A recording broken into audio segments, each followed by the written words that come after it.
Here she is. Could be worse. At least I'll never age. And it really is quite peaceful. You'd be surprised. It's a relationship of sorts. We manage. We've even got a bit of a love life. Oh, let's not go into that. That's what they said. They actually said they have some sort of a love life. If you think this is going to be one of the most disappointing reviews of my career, you won't be too far wrong. This is going to be dreadful. Sorry, I kind of need to get a remote control zoom there. God, this episode was bad.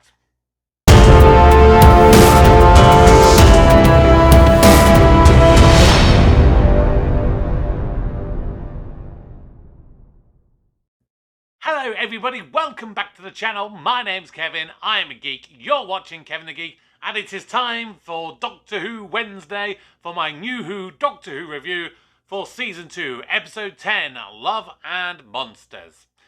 Now, if you have not yet seen the community tab on my channel, you will not have seen that I am currently running a little poll, because what I'm planning to do, in addition to doing my weekly reviews of new Doctor Who, I am also planning on doing a monthly episode at the start of every month where I am going to do a ranking of some shape or form. But for today, let's get on with the review of Love and Monsters.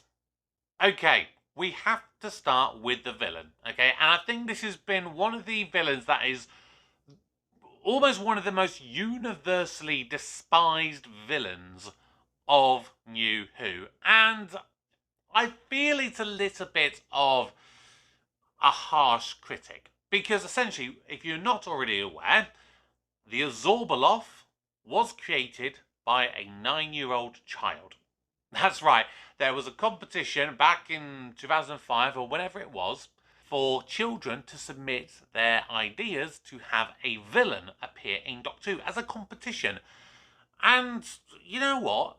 The general concept that they came up with for the Azorbalov, I didn't mind too much. And Peter Kay was an interesting choice to play, because I don't think many people have really seen a more dramatic side to him. Everyone's, of course, aware that he's a very hilariously funny man, but as a dramatic person, not so much. And I felt he did an okay job. And I liked at least the difference in his voice, because when he first comes in, you see him with a more kind of Queen's English type of voice, rather than his really thick Bolton accent, which he is of course known for.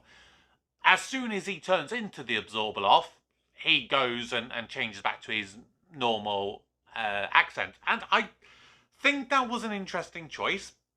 And I think it kind of worked as well. It was the kind of thing that you can kind of make it an argument that the character was trying to blend into Earth, and then maybe the northern kind of accent is the thing on that planet. I mean, like the Ninth Doctor said in the very first episode, every planet has a north. But the actual effects, particularly when you saw it, wasn't great by any stretch of the imagination. And the story as a whole, it's really difficult, because this idea that you have a Doctor Light episode, first of all, from a production standpoint, that's great, because it allows you to do another episode whilst David Tennant is off doing everything that he needs to do. And you can do a lot more filming, get an extra episode out of it. I like the concept. However, the execution of the story, it was awful. It was so bad. And the writing was so bad. I mean, one of the things that Russell T Davies says in his book, The Writer's Tale, he hates voiceovers and flashbacks and things like that because it's lazy storytelling. And you know what? I have to agree. It was cheap. It was lazy. You know, And the whole kind of flicking back to a guy basically vlogging to his camera. I mean, not that I can talk. I mean, I'm doing this thing right here and now. But the whole idea that you have these kind of doctor hunters trying to find the doctor because they just want to know about him and they've had some sort of experience with him. I get that and I buy it. And I think there probably are people in the Doctor Who universe that are probably trying to do that and have no success in doing that. They probably go for a long time trying to find the Doctor and they never see him again. And this kind of plays off in this, that, you know, they start off thinking about it, but then it just kind of descends into this casual, fun little group, community hub that they're doing. But, yeah, the story just didn't work for me. It's not as bad as people say, but it's not great.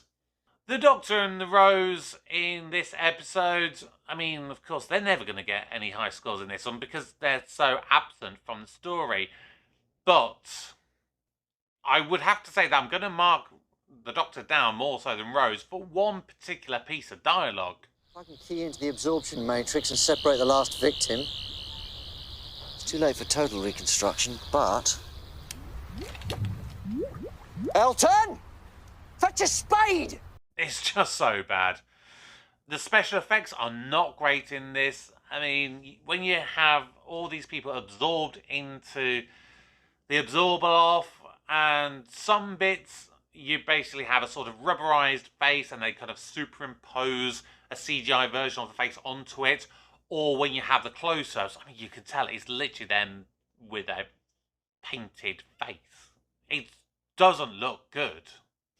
But I think the overall design of the Absorber, when you take it from the drawing that this 9-year-old child created to the actual finished article, it doesn't look bad. But why the hell did they do this sort of black thong underwear kind of thing on him? That really distracted me because I kept looking at that again. I was thinking, is that supposed to be like a mound of pubic hair or something? I just couldn't work out what it was until finally got a look and yeah, again, it just looked bad. You could have done something to change that, make that look a bit better. I mean, the dialogue in this episode was so bad and cringy. Like, why did they make it that when the Absorbaloff gets defeated, they turn Ursula, the love of the life of Elton, into a face on a piece of pavement? And that Elton would be in a relationship with her. I mean, I get that he might be in love with her, but come on! He's half a bloody face on a piece of pavement. And the dialogue that they write in, that there is some form of love life. I mean, that is so cringy and creepy when you think about it. It's awful. So bad writing. The sets are fine in what they are.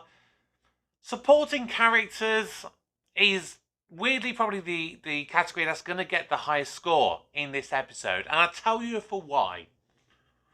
Jackie Tyler. I'm not going to lie. Jackie Tyler is a character that on most occasions annoys me. But in this episode is arguably her best episode. And she's not in it a lot. She's really in the episode a very small amount of it.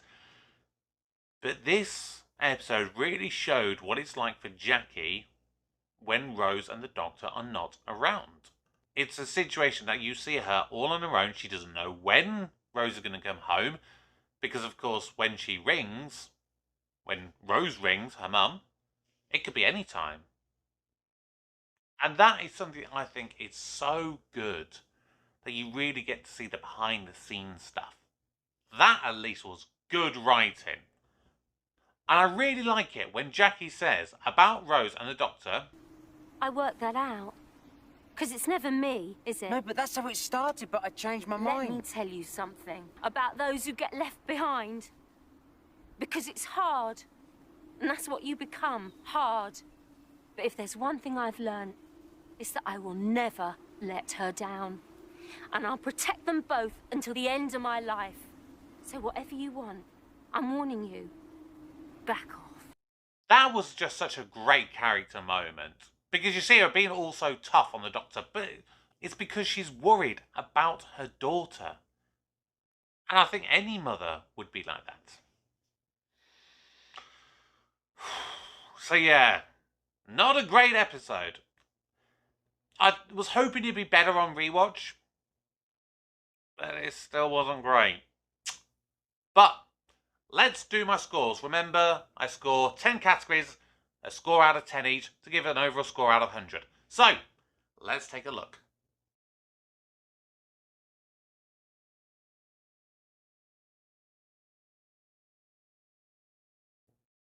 And there you have it. Love and Monsters scores 47 marks out of 100, which makes it a D-rated episode. Yeah, it's of course one that a lot of people will skip. I think it does some good stuff. I don't think I will skip it as much in the future, but I will skip it on definitely some occasions. But what do you think of Love and Monsters and the Absorbaloff created by a 9-year-old child? Whatever your thoughts are, drop a comment down below. I'm on my way to 100 subscribers, so please help me to get there by subscribing to the channel and clicking on that notification bell. Remember to check out the community tab where you can see any polls that I'm doing for things that I'd like to do. I want your ideas on what you'd like me to do on the channel to help me grow and do more content that you guys want to watch. But for now, my name's Kevin. I'm a geek.